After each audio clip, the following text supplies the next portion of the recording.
En San Lucas capítulo 15, en su versículo 11, Jesucristo habla de una parábola de el hijo pródigo. Si todos bien sabemos la palabra de Dios, vemos de que era un hijo menor, pero este a la vez pidió su herencia. Y dice la Biblia, y el menor de ellos dijo a su padre: dame la parte de los bienes que me corresponde, y les repartió los bienes. Si usted bien se da cuenta, el padre le da los bienes, lo que por la ley correspondía a este muchacho. Pero cada uno sabemos la historia, o si algunos no la saben, ahora la podemos saber. Este hijo menor recogió todo lo que tenía, lo que el padre le había dado, y se fue de la casa.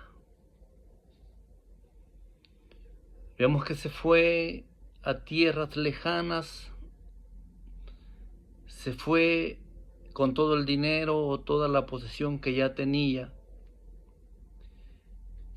pero que allá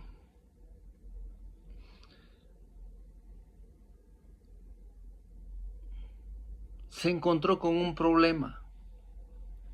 Ya estando en esas tierras lejanas, comenzó a malgastar, comenzó, no sé a qué, pero al grado punto de que llegó a terminar con todo lo que tenía.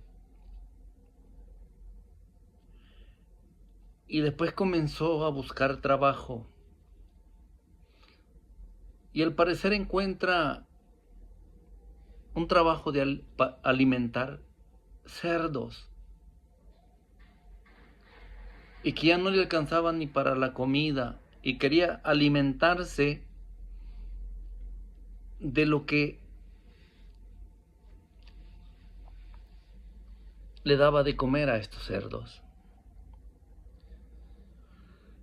Y dice el verso 14, y cuando todo lo hubo malgastado, vino una gran hambre en aquella provincia y comenzó a faltarle. Decisión buena, no lo sé. Decisión mala, tampoco lo sé. Pero Dios quiere enseñarnos algo a cada uno de nosotros. Por eso Él habló conforme a parábolas, enseñó conforme a parábolas. Tomaba ciertas cosas para dar a entender o para explicar algo a los oyentes de aquellos tiempos.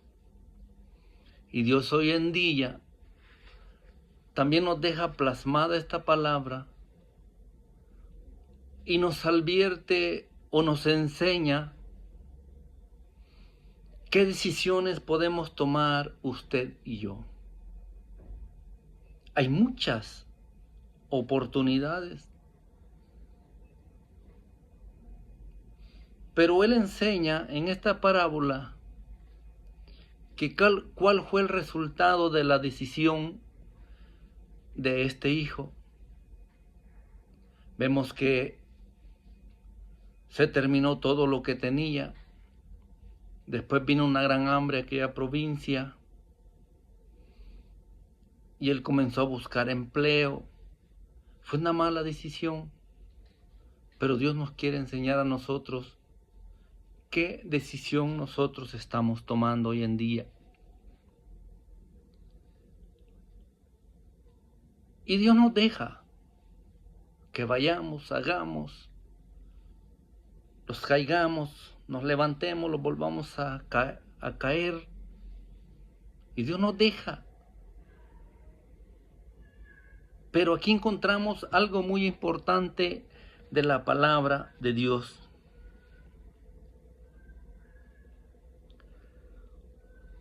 La decisión que él tomó de primero fue irse y gastar. Pero después vemos en el versículo 17, dijo, y volviendo en sí, como quien dice, y despertando de aquella mala decisión que había tomado, y volviendo en sí, dijo, ¿cuántos jornaleros en casa de mi padre tienen abundancia de pan, y yo aquí perezco de hambre? Volvió en sí. Número 1,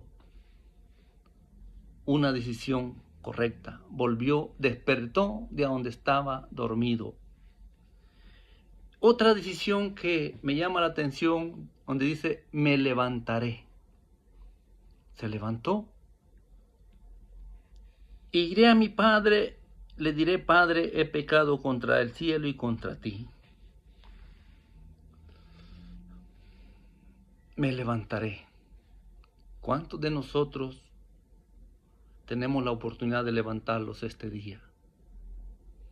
De decir, Dios, he pecado contra el cielo y contra ti. Aquí vemos la gracia. Es que hoy en día se tiene que predicar la gracia de Dios. Este hombre fue, se destruyó a sí mismo, gastó todo lo que había gastado, pero hoy estaba recapacitando de que había cometido un error grave. Eso es lo importante de reconocer nosotros los errores que cometemos a diario. Y dice, ya no soy digno de ser llamado tu hijo, hazme como uno de tus jornaleros. Ya no quería las mismas preferencias, ya no quería ser como el hijo de aquel padre que en un tiempo tenía todos los lujos, pero por su mala decisión decidió marcharse e irse.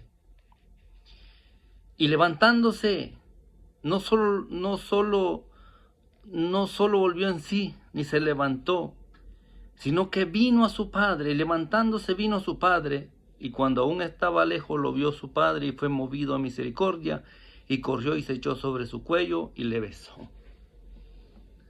Cuando usted y yo vamos a Dios, Dios tiene su gracia, su misericordia, fue movido a misericordia, porque era alguien que estaba perdido, pero volvió. Esa es la gracia de Dios. Podemos andar arruinados, perdidos en lo que sea, pero la gracia de Dios nos levanta. Movemos a Dios a misericordia cuando reconocemos de que somos fallo, que fallamos. Movemos la gloria de Dios. Y Dios se manifiesta en nuestros corazones. Y Dios comienza a obrar en nuestras vidas. Y vemos más adelante, pero el padre dijo a sus siervos, sacad el mejor vestido y vestidle, y poned un anillo en su mano y calzado en sus pies. Lo condecoró.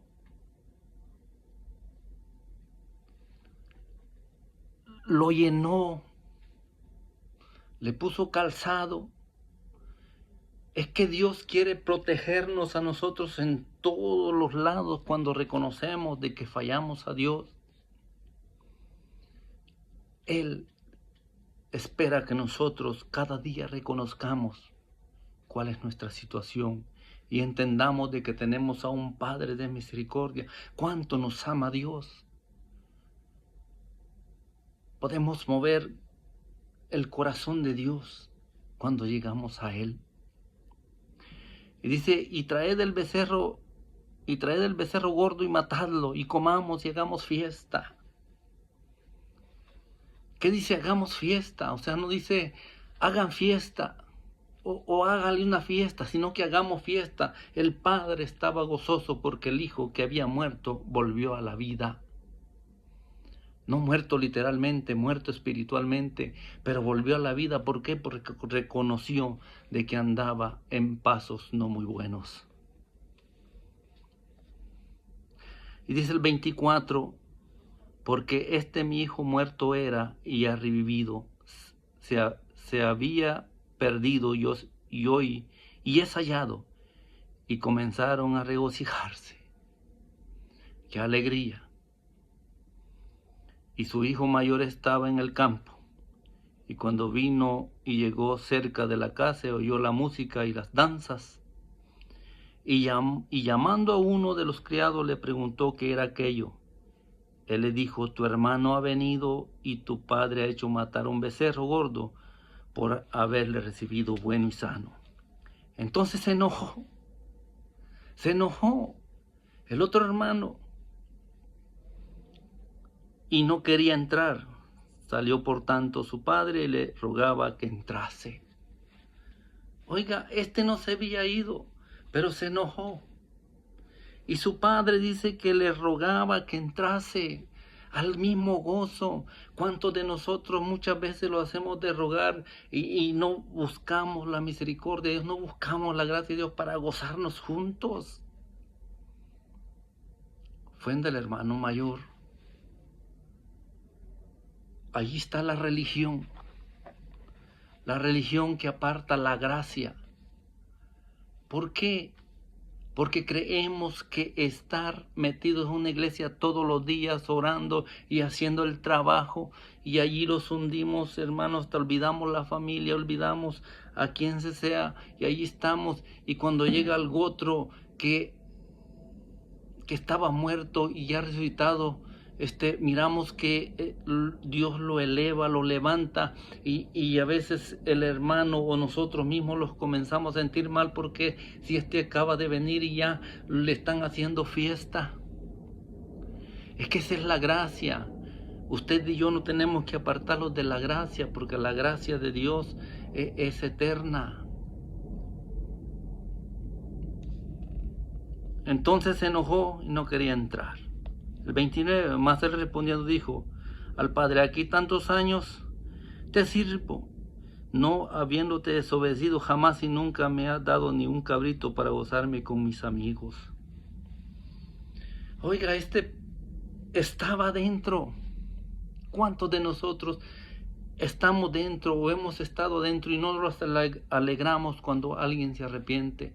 Y no hacemos fiesta, ¿por qué? Porque acaba de llegar, hay que ver si de verdad se arrepintió, hay que ponerle disciplina, hay que tenerlo en la primera banca sentado, hay que quitarle todos los privilegios. Pero aquí vemos al contrario, alguien que se ha ido, pero este hombre regresó arrepentido y el padre se gozó, se regocijó porque un hijo había vuelto. La religión mata, la religión no salva, la religión no tiene gracia, solo tiene condenación a señalamiento. Pero más Jesús, Dios, muestra su gracia, su grande amor para con cada uno de nosotros. El 31, él entonces le dijo, hijo, tú siempre estás conmigo y todas mis cosas son tuyas. Mas era necesario hacer fiesta y regocijarme porque tu hermano era muerto y ha revivido, se había perdido y es hallado. ¿Cuánto nos regocijamos cuando un hermano vuelve a la iglesia o lo vemos de lado? ¿Será que nosotros creemos en la gracia de Dios? La gracia de Dios